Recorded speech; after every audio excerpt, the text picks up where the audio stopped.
Biniro ni Ms. Sharon Cuneta ang Pangulo na tila nagkamali siya sa pagpili ng kanyang running mate ng tumakbo. What did the President have to say about that? Sa tingin nga ba ng Pangulo ay nagkamali siya sa pagpili ng running mate? Kung yun po ang opinyon ni Ate Shawi, ni Ms. Sharon Cuneta, at malamang karamihan sa ating mga kababayan ay yan din po ang nararamdaman. So opinion po yun ni Ms. Sharon Cuneta at nakita po natin na napangiti lamang ang ating Pangulo. At wala ho siyang binanggit na anuman, pag-agree or pag-disagree do sa statement na yun? Wala po, nagandahan lamang po siya sa awiting bituing, walang ningning. Ma'am, the social weather station's 2025 fourth quarter survey showed that 54% of respondents were satisfied with VP Sara's performance, while the President has only 40. A survey done 24 to 30 November 2025. Reaction po ng Malacanang. And naniniwala po ba kayo sa resulta gayong lagi namang wala ang Vice Presidente? Ikaw nagsabi niyan na laging wala ang Vice Presidente. So, kung ang susunod mong katanungan sa nagbumula ang rating na to, hinahanap din po namin. Dahil kahit ano po maging numero dyan, ang katotohanan na ang Pangulo ang siya nagtatrabaho at ang ilan ay nagbabakasyon lamang, ay hindi po maaaring pasinungalingan ni naman. So sana po ang mga survey ratings na to ay hindi magsilbing paglilinlang sa katotohanan kung sino ba talaga ang nagtatrabaho at sino ang hindi. Si Vice President Sara Duterte naniniwala daw po na may mga nagawang impeachable offense ang Pangulo. Una raw po yung pagpirma sa budget na alam daw ng Pangulo na galing sa bill na may mga blank pages at meron daw pong insertions. May sagot po ba ang palasyo? Unahin niya na po muna yung mga kaso niya bago niya tignan ang kaso ng iba. Sinabi din po niya, Yusek, na impeachable offense din daw po yung pag hindi ng isang opisyal kapag natatanong ng competency at kapag may nagsasabi daw na gumagamit siya ng illegal na droga. Unahin niya po yung sarili niya. At siguro mas maganda itanong niya yan sa kanyang ama. Sunod na tanong mula kay Tristan Nadalo, Newswatch Plus. Good afternoon, Yusek.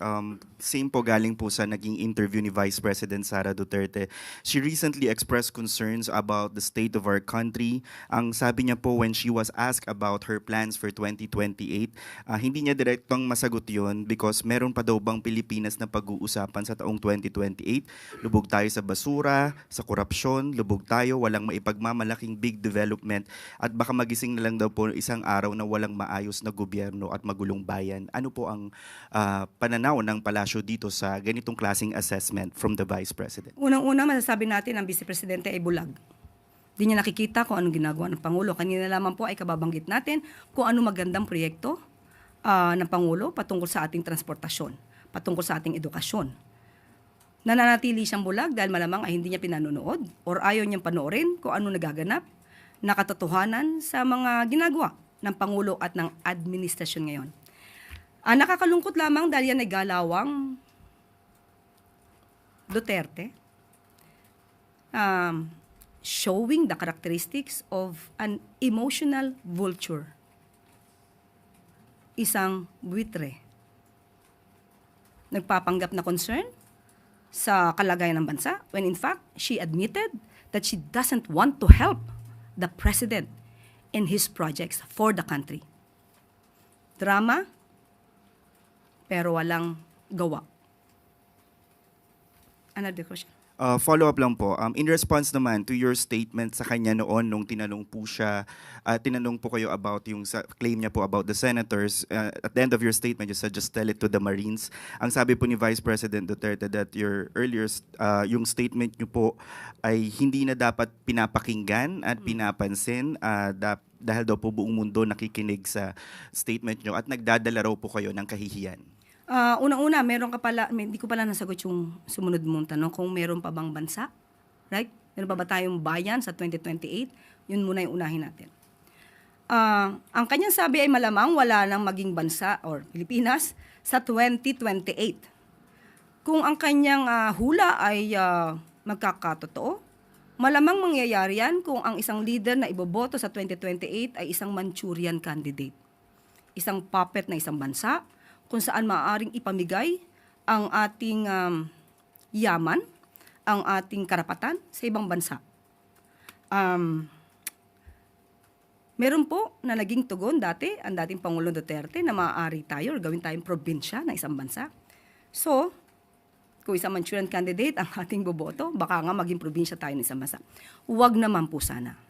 Patungkol tun sa nakakahiya po, unang-una po, ang pagsasalita or pagsasabi ng katotohanan na siya ay nagiging source ng fake news, yan po ay katotohanan. Marami na po tayong beses na nagsabi na siya ang source ng fake news. At nandyan po, ulitin po natin para malaman po nating kababayan. Nandyan po yung kinuwento niya about sa altered police blotter ng Beverly Hills na pinost pa, most probably ng kanyang kaalyado na si Mr. Bobby Tiglao. Nandyan din po ang mga AI-generated videos na napasinungalingan na at yan ay galing sa kanyang mga kaalyado, usually nanggagaling pa sa mga maisog. So, hindi po nakakahiyang magsabi ng katotohanan. Ang nakakahiya po ay umaming may kakilalang assassin at handang magpapatay ng Pangulo, ng First Lady, at ng dating House Speaker. Ang nakakahiya po ay hindi gumalang sa order ng court at manuntok ng sheriff. Bawal po yan sa batas. At ang nakakahiya din po ay gumamit ng mga fake na AFP certificate para sa Youth Summit para palabasin na yung 15 million na mula sa Confi Funds ng DepEd sa pangunguna ni VP Sara ay ginamit di umano sa Youth Summit na pinasinungalingan po mismo ng AFP. At gumamit pa ng abogado sa katauhan ni Attorney Michael Powa para mapagtakpan ang paggastos sa 15 million confidential funds. Yan po ang nakakaya. At ang isa pa po, sabi po niya ay nakakaya tayo sa internationally, mas nakakahiya po yata ito. Dahil ito mismo ay na-news. At nandyan pa po ang kanyang muka kung saan ipinakita dito isang vice presidente nag-threaten with her assassin laban sa Pangulo. Mas nakakahiya po ito. At muli, kung ganito lang po rin lang ang ating magiging leader, mag-isip-isip po tayo. Follow-up question mula kay Mads Moratillo, Net 25. Hi, ma'am. Regarding din po dun sa sinabi ni VP Sara sa isang interview, ang sabi niya ay kung magkakaroon pa raw ba ng eleksyon sa 2028 kasi kaduda-duda daw po yung galawan ng administrasyon ngayon, mag-iisip ka, bababa pa ba ito? Hindi, may mangyayari bang eleksyon o wala na? Thank you po. Yan pa, yung mga ganyang klaseng pananalita, manggagaling mismo sa Vice Presidente, alam naman niya po kung ano ang sinasabi ng batas. Abogado siya. Sana ginagamit naman po niya ang kanyang pananaw, hindi lamang sa paninira, hindi lamang sa paggawa ng intriga. Well, anyway, batid natin na ang sarili niyang ama mismo ay magaling gumawa ng intriga. Baka ganun po ang naging pananaw niya rin sa buhay. Yusek, hindi ko alam kung napanood niyo po yung bahagi nung sinabi ni VP Sara na nagbigay siya ng mensahe patungkol sa Valentine's Day sa inyong dalawa ni Pangulong Marcos. At ang bahagi po ng message niya, magkatuluyan daw sana kayo ng Pangulo. Reaksyon po ninyo at meron po ba kayong Valentine message din sa kanya? Napanood ko po yan.